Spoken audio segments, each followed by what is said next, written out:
Marilonga lahir tahun 1855 di Detukeli, Desa Watunggere, Ende, Nusa Tenggara Timur.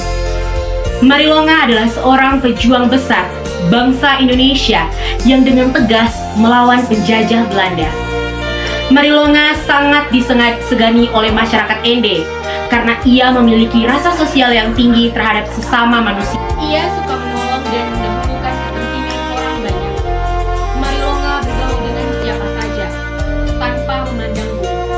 Tidak ada perbedaan perlakuan antara satu dengan orang lainnya.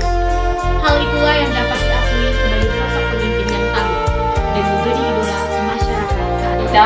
Kisah tentang Marilonga yang karismatik didengar oleh penjajah Belanda setelah tentara Belanda kalah melawan pasukan Baranuri pada tahun 1887 sampai 1891. Demi mempertahankan martabat kemerdekaan dan keadilan, Baranuri akhirnya meminta bantuan kepada Marilonga.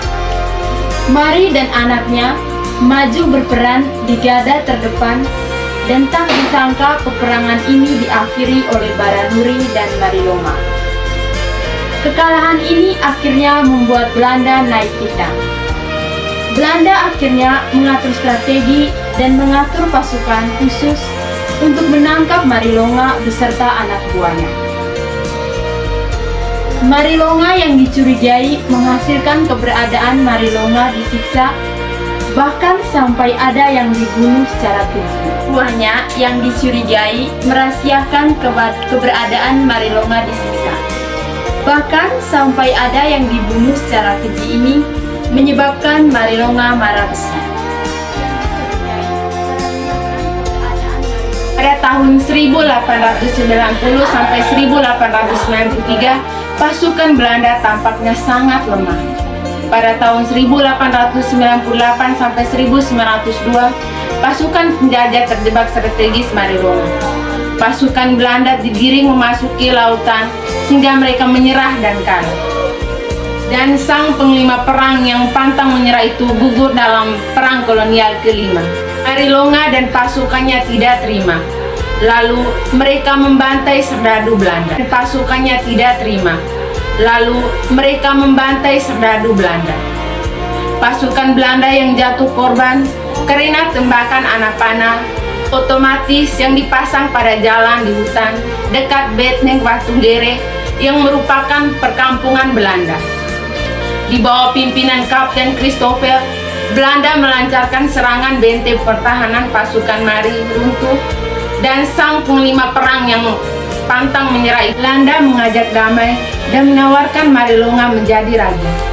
Kali ini Marilonga terjebak karena setelah berdamai, Marilonga tidak diangkat menjadi raja di Watunggere. Pada tahun 1905, Belanda membakar kampung Lewanggere. Marilonga dan pasukannya tidak terima. Marilonga telah pergi, tapi spirit perjuangannya tetap ada dan diabadikan lewat lagu, nama jalan di kota Ende, dan juga patung Marilonga. Ada patung versi lama dan kemudian dibangun patung yang lebih besar. Cerita di atas kami mengambil kesimpulan bahwa satu hal yang bisa kami petik dari cerita di atas, Marilonga yang merupakan seorang pejuang besar yang dengan tegas melawan penjajah Belanda. Dia memiliki rasa sosial yang tinggi terhadap kepentingan orang banyak. Dia bergaul dengan siapa saja tanpa memandang bulu. Dia adalah sosok pemimpin yang tangguh karena rasa cintanya yang begitu besar terhadap masyarakat. Dia rela mati akibat taktik jahat dari Belanda.